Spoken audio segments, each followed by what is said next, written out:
more for teachers. The Education Secretary promised to compensate schools in full for the jobs tax. Why hasn't it happened? Prime Minister. Mr. Speaker, it was Labour that introduced academies. We pushed up standards. And this is not ideological. I'm a parent of two teenage children, both of whom go to a state school. So I'm vested in this, and it matters hugely to me. Nothing ideological about it. That is why we're driving up standards, as we always have done. Mr. Speaker, he didn't answer the question about compensating schools for the jobs tax. That is costing schools a lot of money. The CEO of the United Learning Group says the grant that they gave is 20% short. Some schools will face shortfalls of up to 35%. Can he guarantee that no teacher will lose their job as a result of his jobs tax? Mr. Speaker, with this government at the budget that put a record amount into our schools, just as we put a record amount into our NHS and into our public services, we were utterly failed under the last government. But yet again, she wants all the benefits, the NHS, but she can't say how she's going to pay for it. That's what got us into the mess in the first place. Mr. Speaker, the whole House will have heard that he could not guarantee that teachers' jobs are safe. Not only is he taxing schools, he's also lowering standards. He talks about our record. I'll tell him what our record was. Under the Conservatives, English schools shot up the international league tables, while schools in Labour-run Wales, standards fell. Academy freedoms led to the biggest improvement of standards in a generation, but the Education Secretary is attacking them with her reforms. Can the Prime Minister point to any evidence at all, that these discredited academy reforms will improve school standards? Prime Minister.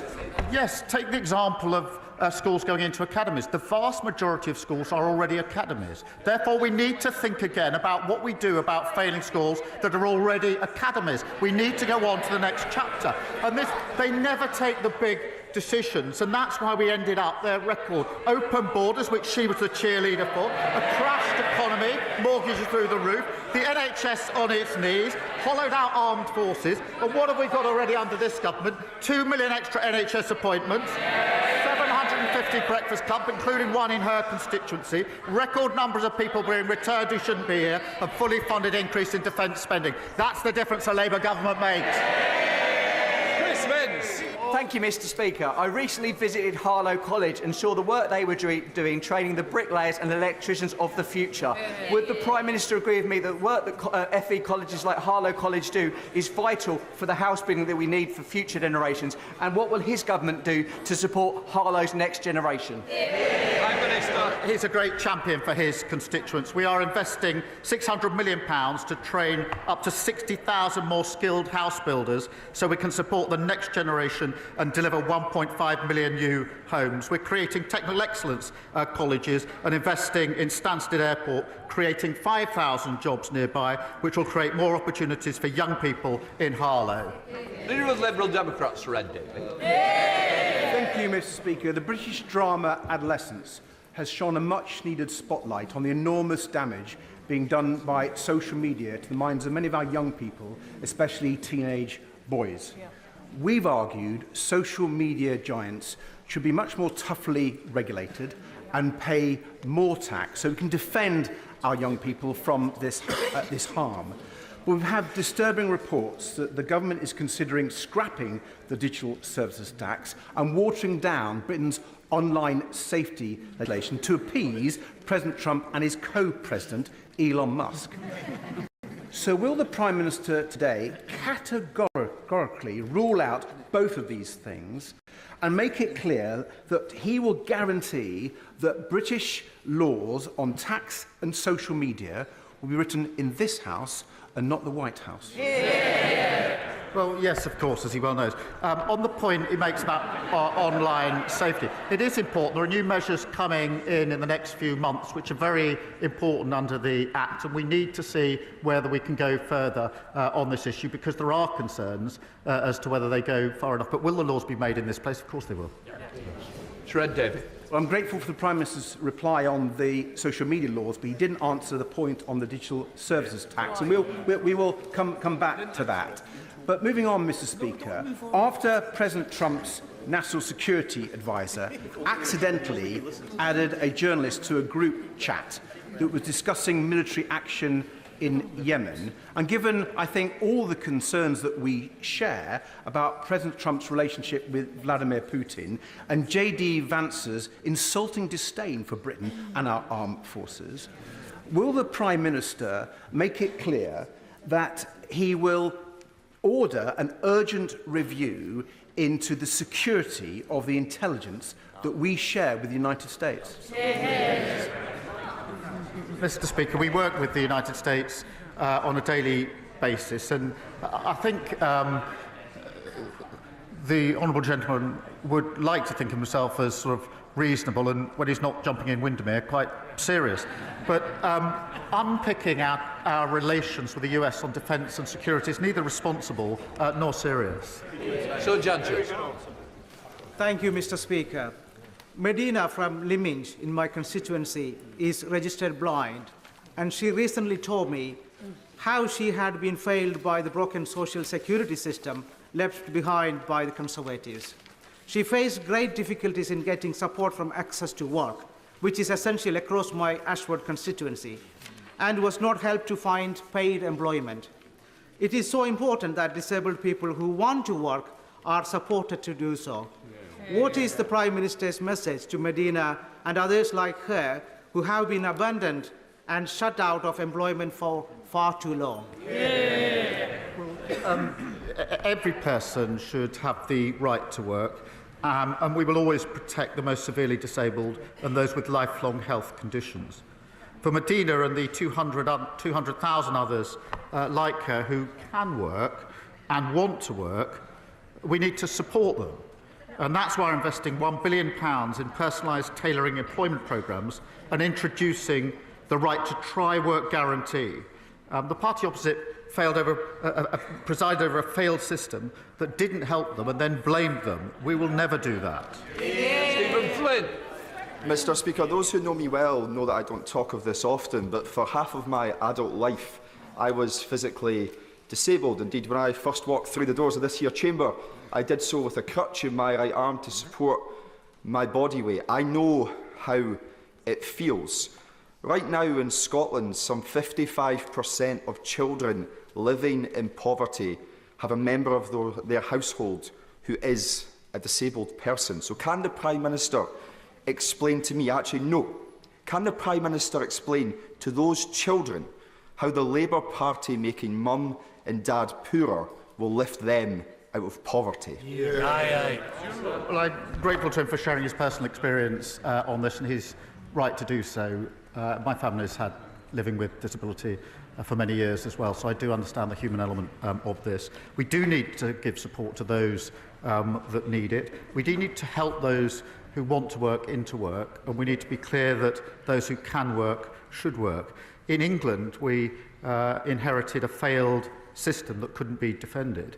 But it's also failing in Scotland. 84,000 young Scots, he focuses on young people, that's 15% of young Scots not in employment, education or training. That is terrible. Almost 300,000 Scots economically inactive due to temporary or long-term illness. Now, what we're doing is taking the steps to help people into work, £1 billion of employment support. They have record funding under the government, under the budget. What are they going to do to help the young Scots who have been failed by their government? Andrew Ranger. Thank you, Mr. Speaker. The Wrexham and Flintshire Investment Zone is one of the flagship examples of how, when this government talks about kick-starting economic growth, it means it.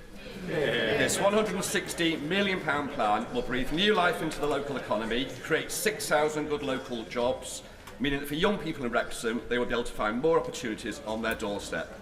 Will the Prime Minister join with me in welcoming this important development for North Wales and the potential it unlocks? Yeah. Well, it is really important that we unleash the economic potential of North Wales, including kick-starting the investment zone, backed by major businesses, Mr. Speaker, like Airbus and JCB, to leverage £1 billion of private investment investing £975 million to benefit aerospace workers at Broughton, where I met the fantastic young workers there, and securing £1 billion investment in Shotton Mill, securing 300 jobs on Deeside. And we put a record amount of money into the Welsh Government at the budget, a budget decision which was opposed by Plaid. Sir Julian Lewis-Trump. Question number 3, Mr. Speaker. Prime Minister. The right honourable member asks about shale gas. There are very real economic and environmental consequences to fracking, and communities have clearly said no. Sir Julian. I'm sorry, but that answer had nothing to do with my question, which was to ask why the government are ordering the permanent sealing of Britain's only 2 shale gas wells. The government is perfectly entitled on environmental grounds to not exploit such wells in normal conditions. But does he not recognise that in a desperate situation such as an international conflict where other sources of power were cut off from us, taking a decision now to concrete these things over so that a future government could not use them is an extremely irresponsible and reckless Minister. He knows there are real consequences of fracking, as I've set out.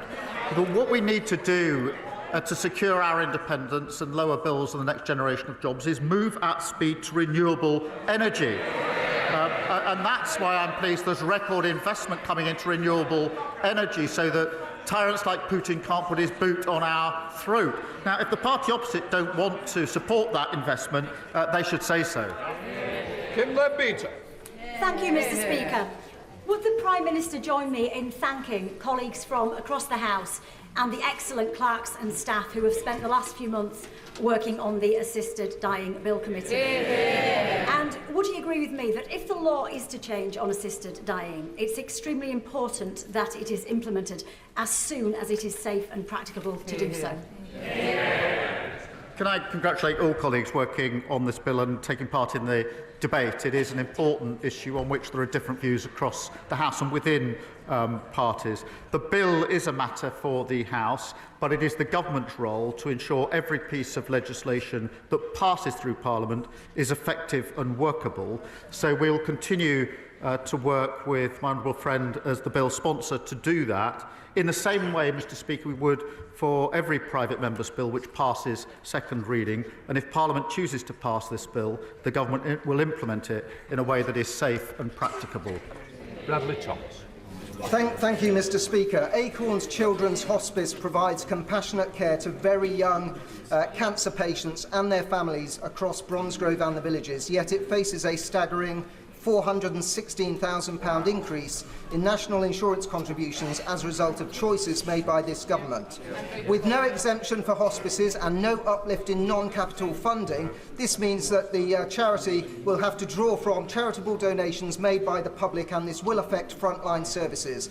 This is not right. Will the Prime Minister take this opportunity to right this wrong and exempt hospices from this tax? We are investing £100 million for adult and children's hospices to improve facilities, equipment and accommodation, as well as £26 million in funding through the Children's Hospice Grant. But their cries and moaning would have a lot more value if they started their questions with an apology for crashing the economy in the first place. Jacob Collier. Thank you, Mr. Speaker. Roads in Burton, Uttoxeter and across Staffordshire are littered with potholes. Local people are forking out thousands because of the Conservatives' neglect and incompetence. And that's despite this Labour government giving Tory Staffordshire County Council £39 million to get the job done. Does the Prime Minister agree with me that the people of Staffordshire deserve better than roads with more dimples than a Staffordshire oat cake? Prime Minister. Look, he's right. Potholes are a real nuisance. And if you're using your car for work or your van and you hit a pothole, you're looking at a bill of several hundred pounds, which is unbudgeted for so many working families. That's why we're handing the West Midlands Combined Authority an additional £8.6 million to help repair their roads, part of a record £1.6 billion invested across the country. On top of that, Mr. Speaker, every council must now publish how many potholes they've filled so we can show that we're making progress and that we're delivering something that didn't happen under the last government. John Cooper. Mr. Speaker, thank you. When he was Director of Public Prosecutions, the Right Honourable Gentleman would not, I think, have sat comfortably in the cabinet of Prime Minister Cameron. But incredibly, in Scotland, we have a situation where the head of prosecutions there, the Lord Advocate, does sit in cabinet. This has been thrown into sharp focus lately with a police probe into the finances of the SNP. It's further been thrown into sharp focus because ultimately, although not personally involved, the Lord Advocate does ultimately sit at the head of the investigation into the former First Minister, Nicola Sturgeon. She faced potential criminal charges. This situation has been created by the SNP. They will not fix it. Does it sit with this House to amend this situation? Prime Minister. Well, I'm grateful to this is a really important issue, and Labour in Scotland have been clear that they'd separate this role. That's the right thing to do for the reasons that have just been articulated. It's the obvious thing to do, and that's obviously what we do in England and Wales. Now, there have been calls for a review on this since 2021, but the SNP has not acted fast on those reviews. They really do need to bring forward proposals now to deal with the problems been sitting there for a very, very long time. Thank you, Mr. Speaker. Can I join the Prime Minister in welcoming the delegation from Bring Back Kids, who are trying to return the tens of thousands of children abducted by Vladimir Putin, an act of pure evil.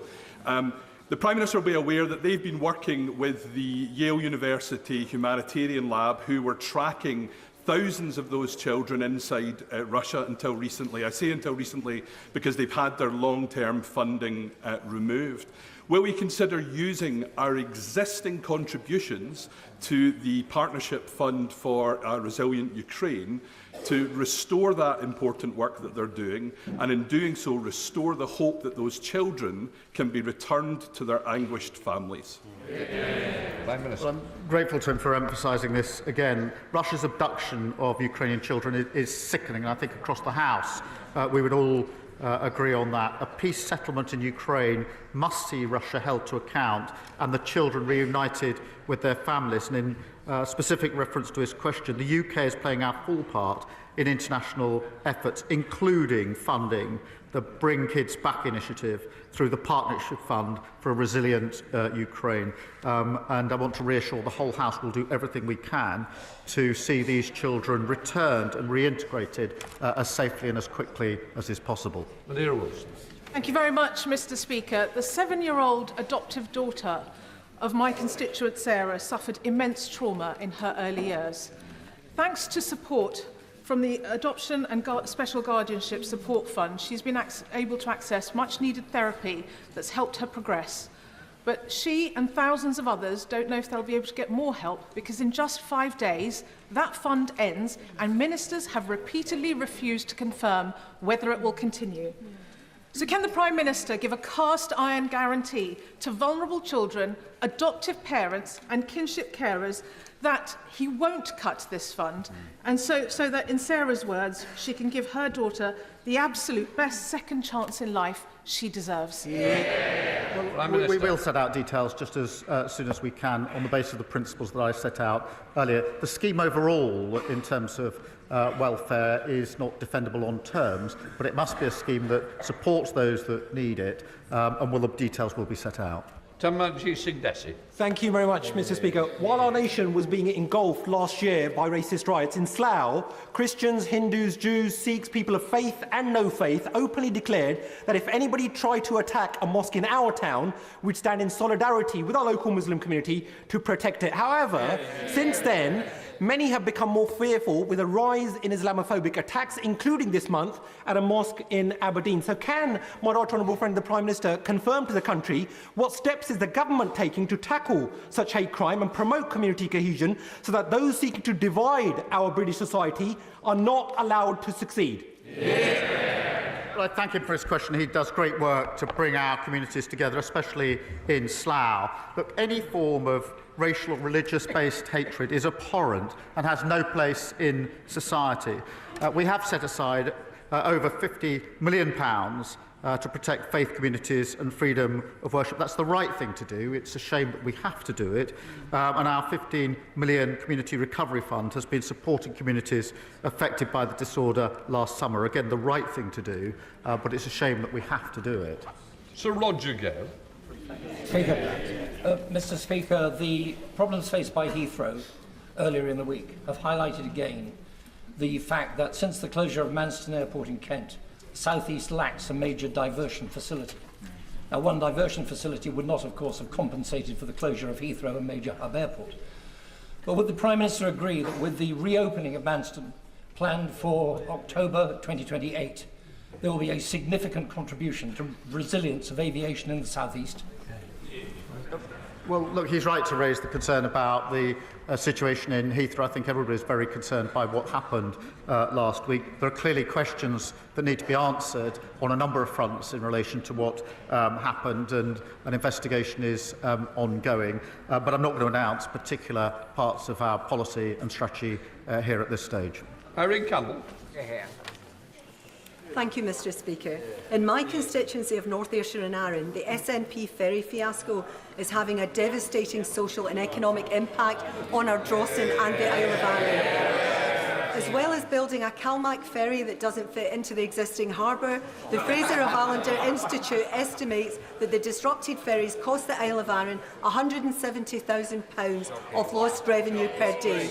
Does the Prime Minister agree with me that the SNP government needs to find a rapid solution to swiftly address this serious situation?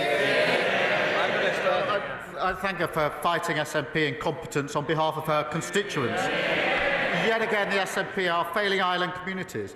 Hospital appointments are being missed and livelihoods destroyed. And Scotland has a proud history of shipbuilding and engineering. The SNP should be supporting Scottish workers and focusing on delivering for our communities. Vicky Slade. Thank you, Mr. Speaker. Camphor Magna in my constituency is proposed as a site for a new energy from waste incinerator, which will burn 260,000 tonnes of waste a year, more than the whole of Dorset's use. And I'm concerned that as we reduce our levels of waste with the brilliant new plans to recycle more, we're going to end up having to feed the monster. The area already has 95% of the capacity, so does the Prime Minister agree with me that we shouldn't allow new plants where we already have sufficient capacity, or where carbon capture is not going to be included? Yeah. I hope she'll forgive me. The details of the particular incinerator she speaks of, I don't know the details. I'm not across that. But I will make sure that she gets an answer to her question in written form as soon as possible. Chris MacDonald. Thank you, Mr. Speaker. Can I commend my right honourable friend for his leadership on Ukraine, showing that the UK is once again at the forefront of protecting democratic freedoms? Does he agree with me that as our defence spending increases, we need to support our supply chain companies to increase their capability, creating good jobs and apprenticeships in places like Stockton North and across the country? And will he meet with me and our Teesside Defence and Innovation Cluster that I've established, which is helping to create that new defence capability for the UK? Prime Minister. Well, Mr. Speaker, this is a once-in-a-generation moment for security of our country and our continent.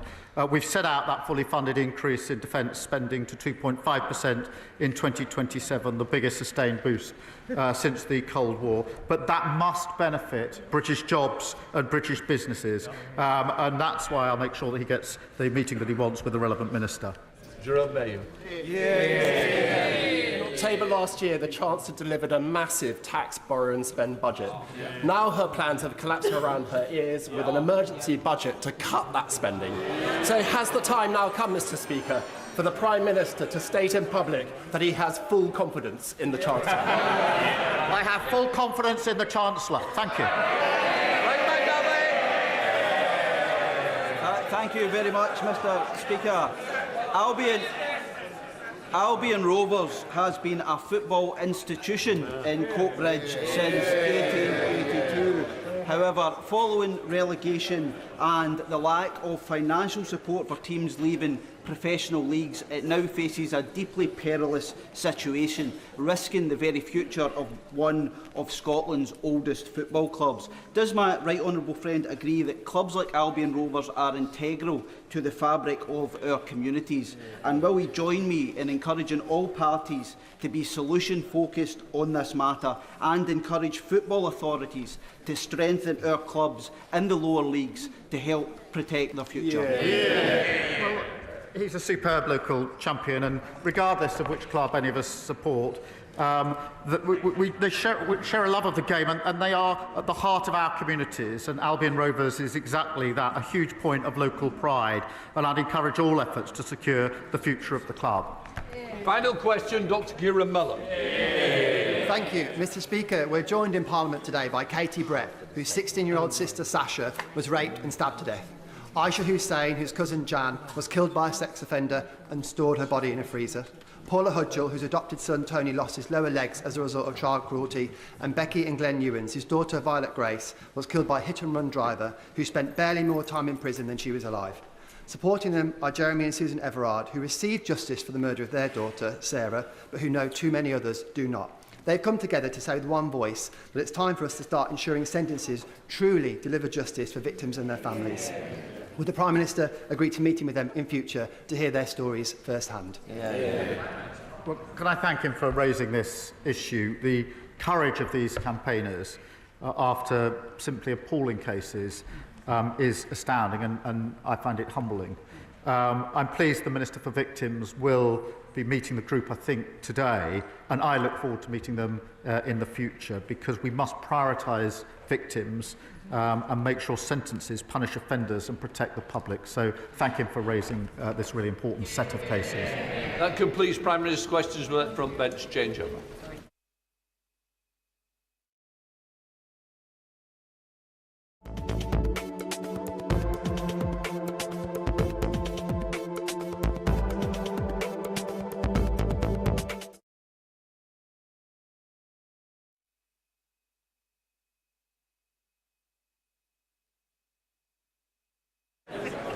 Right, we now come to the spring statement. Chancellor of the Exchequer, Rachel Reeves.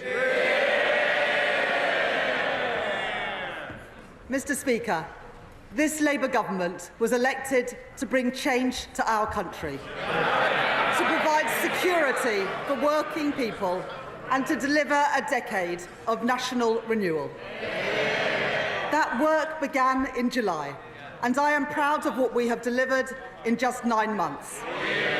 Restoring stability to our public finances, giving the Bank of England the foundation to cut interest rates 3 times since the general election, rebuilding our public services with record investment in our NHS, bringing waiting lists down for 5 months in a row, and increasing the national living wage to give 3 million people a pay rise from next week. Now our task is to secure Britain's future in a world that is changing before our eyes. The threat facing our continent was transformed when Putin invaded Ukraine. It has since escalated further and will continue to evolve rapidly. At the same time, the global economy has become more uncertain, bringing insecurity at home as trading patterns become more unstable and borrowing costs rise for many major economies. Mr Speaker, the job of a responsible government is not simply to watch this change. This moment demands an active government, a government not stepping back but stepping up, a government on the side of working people, helping Britain to reach its potential. And Mr Speaker, we have the strength to do just that. As one of the world's largest economies, an ally to trading partners across the globe, and a hub for global innovation. These strengths and the progress that we have made so far mean that we can act quickly and decisively in a more uncertain world to secure Britain's future and to deliver prosperity for working people. Mr Speaker, as I set out at the budget last year, I am today returning to the House to provide an update on our public finances, supported by a new forecast from the Independent Office for Budget Responsibility. Ahead of a full spending review in June, I will then return to the House in the autumn to deliver a budget in line with our commitment to deliver just one major fiscal event a year. So let me now turn to the OBR's forecasts. And I want to thank Richard Hughes and his team for their dedicated work. The increased global uncertainty has had two consequences. First, on our public finances, and second, on our economy. I will take each in turn. In the autumn, I set out our new fiscal rules that would guide this government. These fiscal rules are non-negotiable. They are the embodiment of this government's unwavering commitment to bring stability to our economy and to ensure security for working people. Because the British people have seen what happens when a government borrows beyond their means. The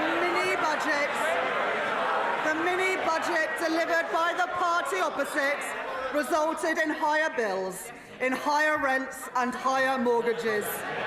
And, Mr. Speaker, it was not the wealthy who suffered most when they crushed the economy. It was ordinary working people. And they continue to feel the effects, 2.5 years later, of the damage that the party opposite did. Now, let me be clear. There is nothing progressive, there is nothing Labour about working people paying the price for economic irresponsibility. The British people put their trust in this Labour government because they knew that I would never take risks with the public finances, that we would never do anything to put household finances in danger. And we must earn that trust every single day. The two rules that I set out at the budget were first, our stability rule, which ensures that public spending is under control, balancing the current budget by 2029-30, so that day-to-day spending is met by tax receipts. Second, our investment rule, to drive growth in the economy, ensuring that net financial debt falls by the end of the forecast period, while enabling us to invest alongside business. Turning first to the stability rule, the OBR's forecast shows that before the steps that I will take in this statement, the current budget would have been in deficit by £4.1 billion in 2029-30, having been in surplus by £9.9 billion in the autumn, as the UK, alongside our international peers like France and Germany, has seen the cost of borrowing rise during this period of heightened uncertainty in global markets. As a result of the steps that I am taking today, I can confirm that I have restored in full our headroom against the stability rule, moving from a deficit of £36.1 billion in 2025-26 and £13.4 billion in 2026-27 to a surplus of £6.0 billion in 27-28, £7.1 billion in 2028-29 and a surplus of £9.9 billion in 2029-30. That compares to the headroom left by the previous government of just £6.5 billion. That means we are continuing to meet the stability rule 2 years early, building resilience to shocks in this, a more uncertain world. The OBR forecast that the investment rule is also met 2 years early, with net financial debt of 82.9% of GDP in 25-26 and 83.5% in 26-27, before falling to 83.4% in 27-28, in 83.2% in 2028-29, and then to 82.7% in 2029-30, providing headroom of £15.1 billion in the final year of the forecast, broadly unchanged from the autumn. After the last government doubled the national debt,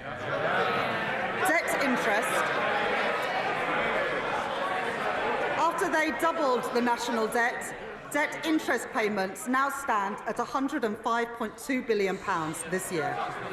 Mr. Speaker, that is more than we allocate to defence, the Home Office and the Ministry of Justice combined. That is the legacy of the party opposite. So the responsible choice is to reduce our levels of debt and borrowing in the years ahead so that we can spend more on the priorities of working people, and that is exactly what this government will do. Mr. Speaker, I said that our fiscal rules were non-negotiable, and I meant it. I will always deliver economic stability, and I will always put working people first. I said it at the election, I said it at the budget, and I say it again today. Let me now set out the steps that the government has taken.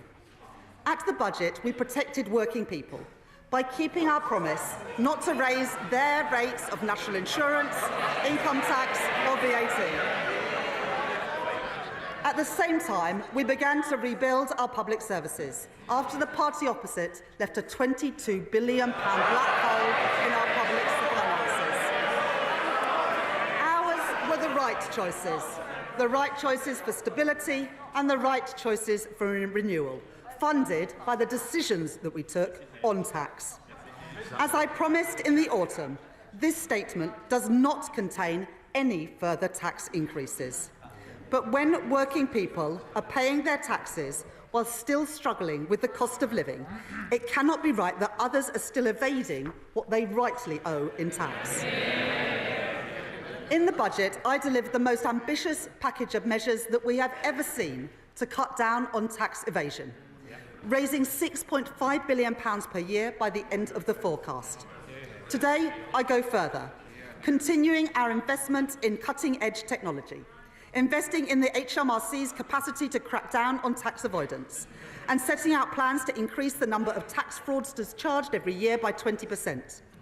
These changes raise a further £1 billion, taking the total revenue raised from reducing tax evasion under this Labour government to £7.5 billion.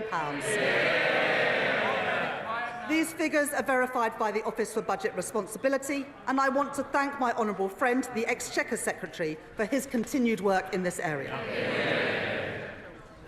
Mr. Speaker, last week, my right honourable friend, the Secretary of State for Work and Pensions, set out this government's plans to reform the welfare system.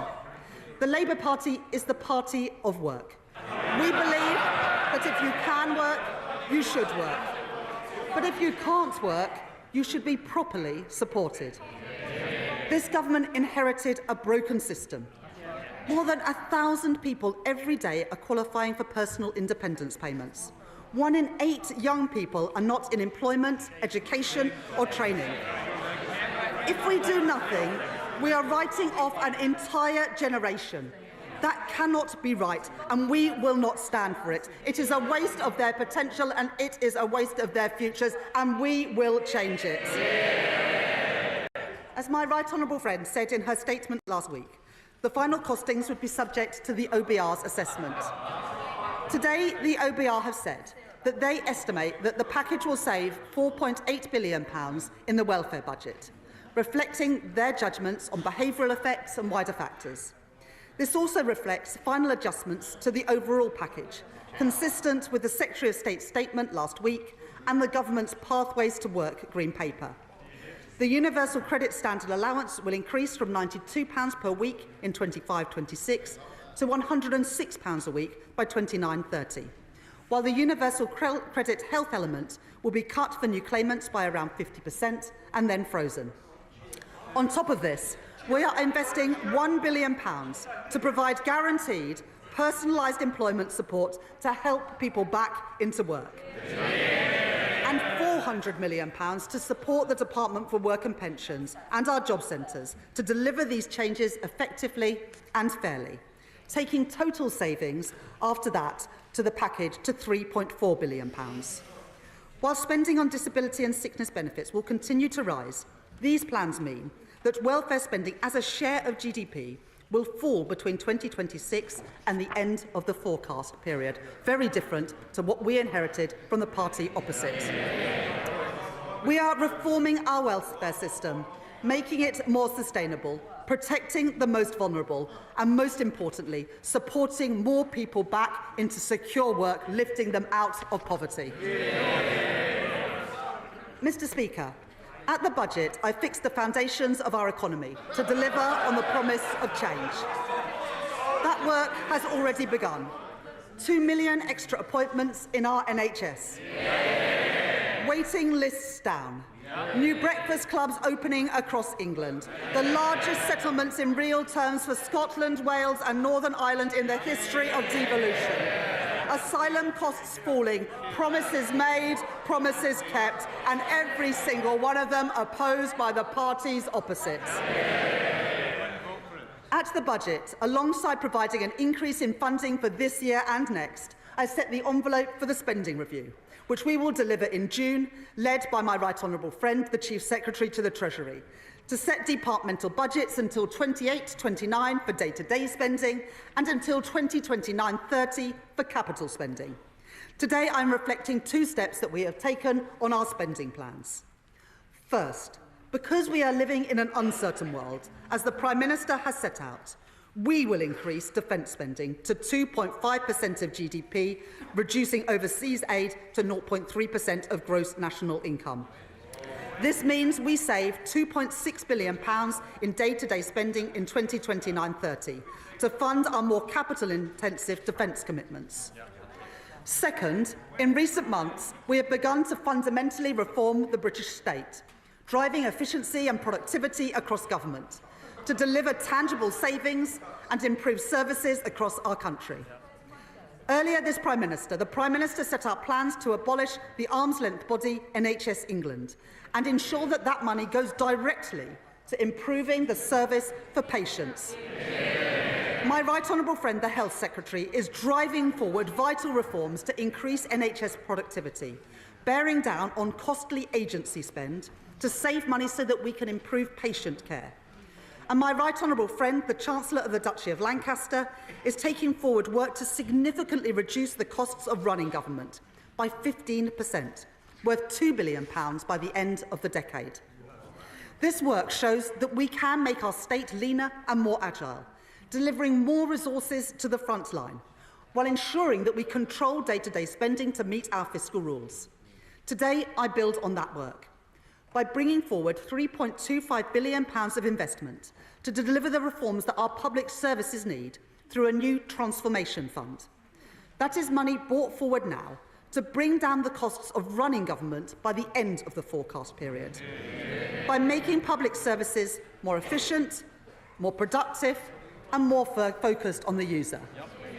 I can confirm today the first allocations from this fund, including funding for voluntary exit schemes to reduce the size of the civil service, pioneering AI tools to modernise the state, investment in top technology for the Ministry of Justice to deliver probation services more effectively, and upfront investment so we can support more children into foster care to give them the best possible start in life and reduce cost pressures in the future. Our work to make government leaner, more productive and more efficient will help deliver a further £3.5 billion of day-to-day savings by 2029-30.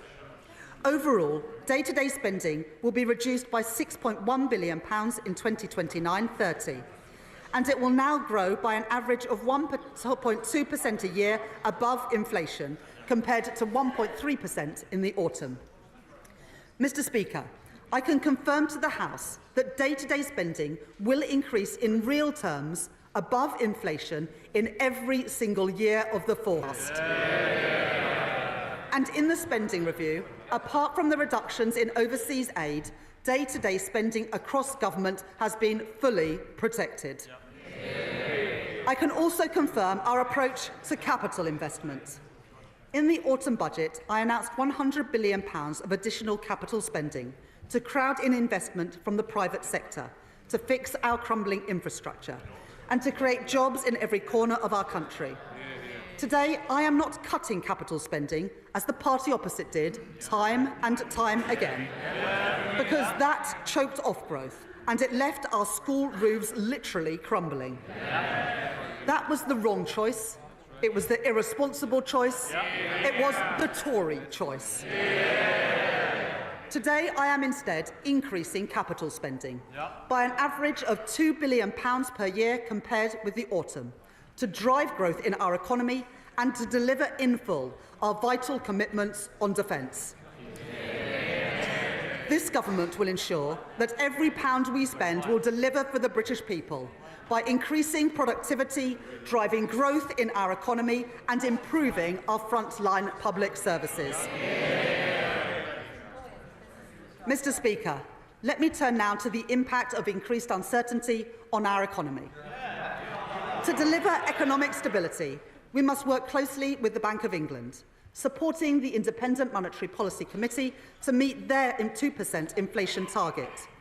There have been 3 interest rate cuts since the general election, and today's data showed that inflation fell in February.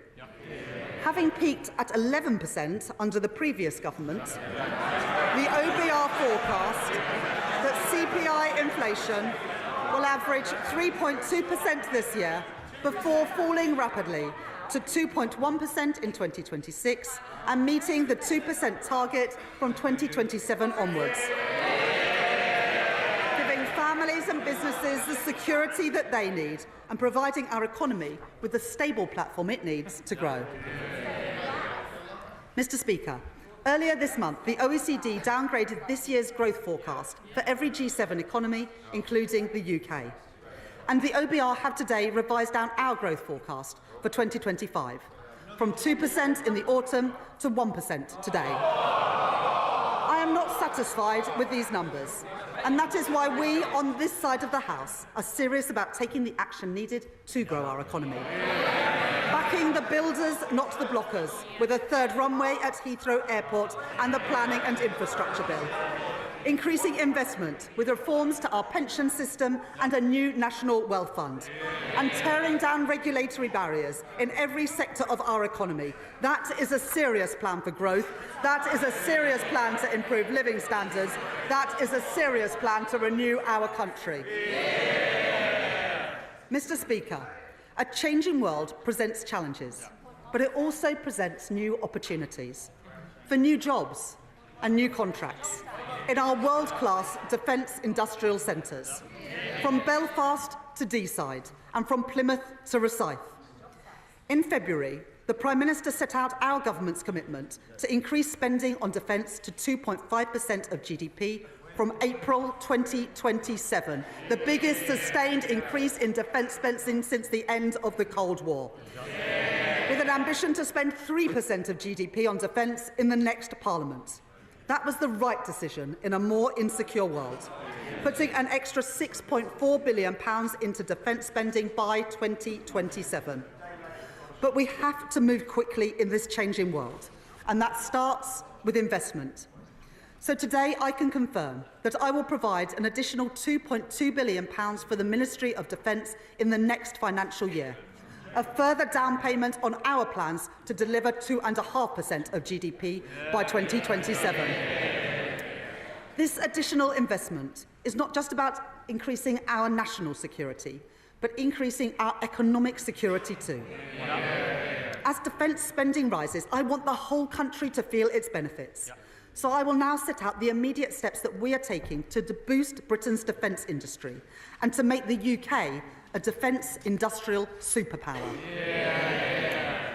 We will spend a minimum of 10% of the Ministry of Defence's equipment budget on new novel technologies, including drones and AI-enabled technology, driving forward advanced manufacturing production in places like Glasgow, in Derby and in Newport, creating demand for highly skilled engineers and scientists, and delivering new business opportunities for UK tech firms and start-ups. We will establish a protected budget of £400 million within the Ministry of Defence, a budget that will rise over time for UK defence innovation, with a clear mandate to bring innovative technology to the front line at speed. And we will reform our broken defence procurement system, making it quicker, more agile and more streamlined, and giving small businesses across the UK better access to Ministry of Defence contracts, something welcomed by the Federation of Small Businesses. We will take forward our plan for Barrow, a town at the heart of our nuclear security, working with my honourable friend, the member for Barrow and Furness, and providing £200 million, supporting the creation of thousands of jobs there. We will regenerate Portsmouth Naval Base, securing its future, as called for by my honourable friend, the member for Portsmouth South. We will secure better homes for thousands of military families, the homes that they deserve, denied to them by the previous governments. Homes for our military families in constituencies of my honourable friends for Plymouth Moorview, Plymouth Sutton and Devonport, York Outer and in Aldershot. That is the difference that this Labour government is making. Finally, Mr Speaker, we will provide £2 billion of increased capacity for UK export finance, to provide loans for overseas buyers of UK defence goods and services, because I want to do more with our defence budget so we can buy and make and sell things here in Britain. Giving further opportunities for our world-leading defence companies and those who work in them to grow and create jobs here in Britain as military spending rightly increases all across Europe. To oversee all of this vital work, my right honourable friend, the Defence Secretary, and I will establish a new Defence Growth Board to maximise the benefits from every pound of taxpayers' money that we spend.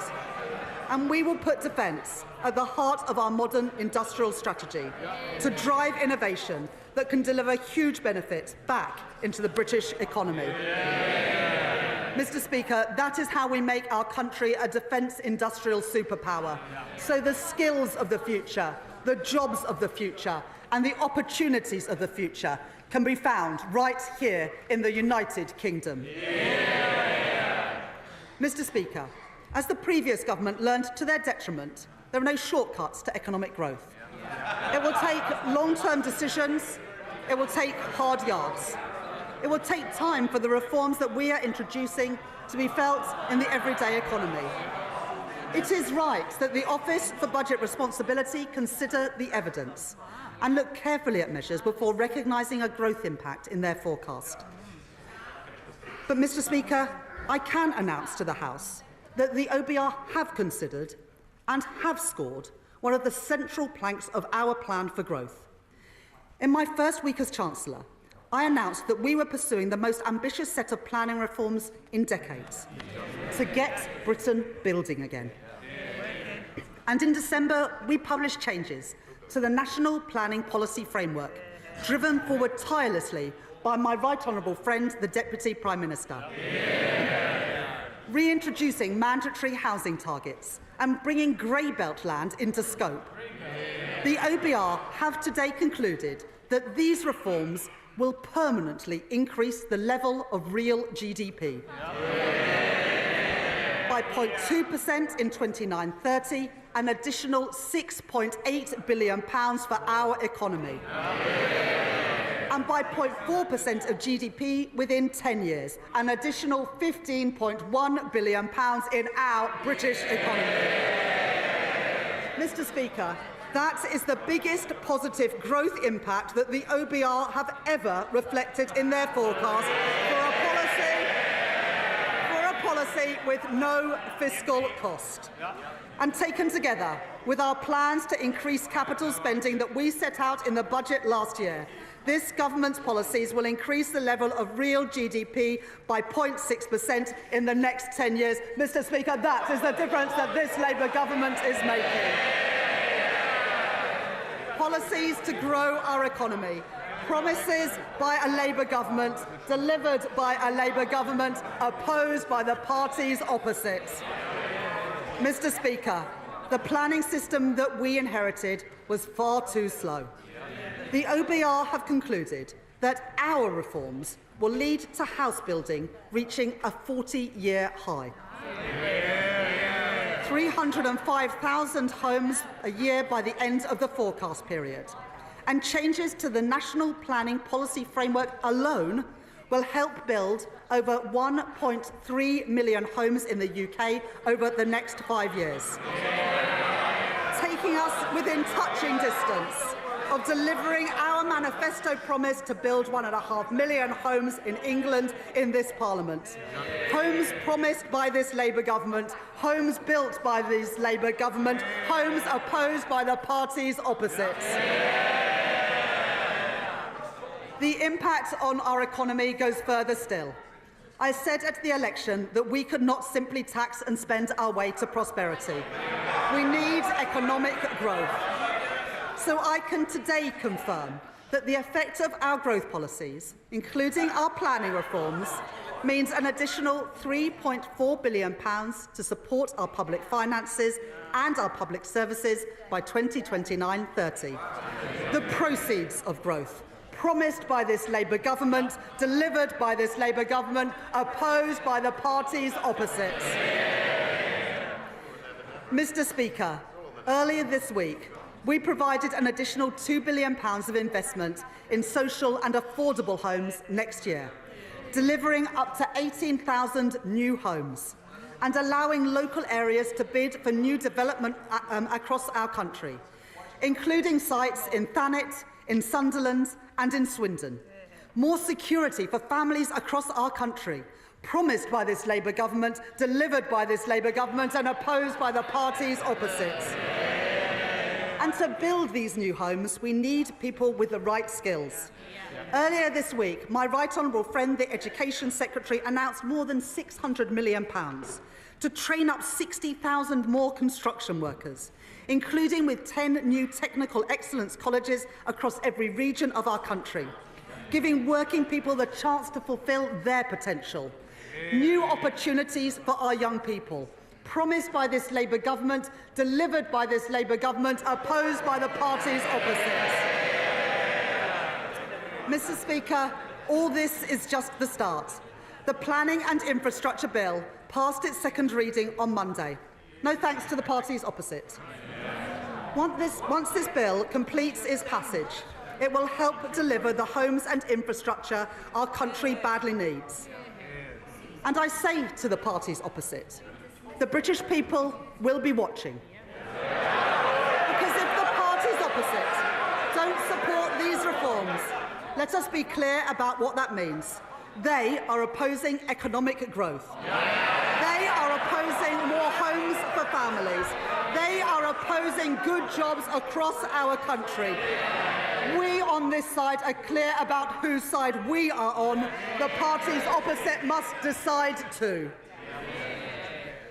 This Labour government is taking the right decisions now to secure Britain's future. And today I can confirm to the House that the OBR have upgraded their growth forecast next year and every single year thereafter. With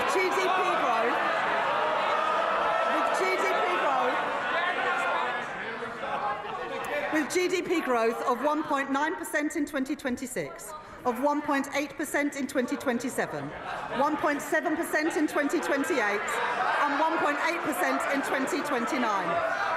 Mr. Speaker, by the end of the forecast, our economy is larger compared to the OBR's forecast at the time of the budget. That is the difference that this Labour government is making. But, Mr. Speaker, this isn't just about lines on a graph. It's about improving people's lives. Working people are still feeling the pinch after a cost of living crisis caused by the party opposite that caused interest rates and inflation to go through the roof.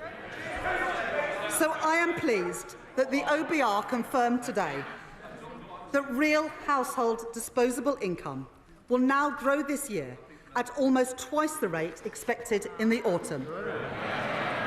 Compared to the forecast in the final budget delivered by the party opposite, and after taking into account inflation, the OBR say today that people will be, on average, over £500 a year better off under this Labour government. That will mean more money in the pockets of working people, higher living standards promised by this Labour government, delivered by this Labour government, opposed by the parties opposite. Mr. Speaker, the world is changing. We can see that and we can feel it. A changing world demands a government that is on the side of working people, acting in their interest, acting in the national interest, not retreating from challenges, not stepping back, but a government with the courage to step up, to secure Britain's future, and to seize the opportunities that are out there before us. I am impatient for change.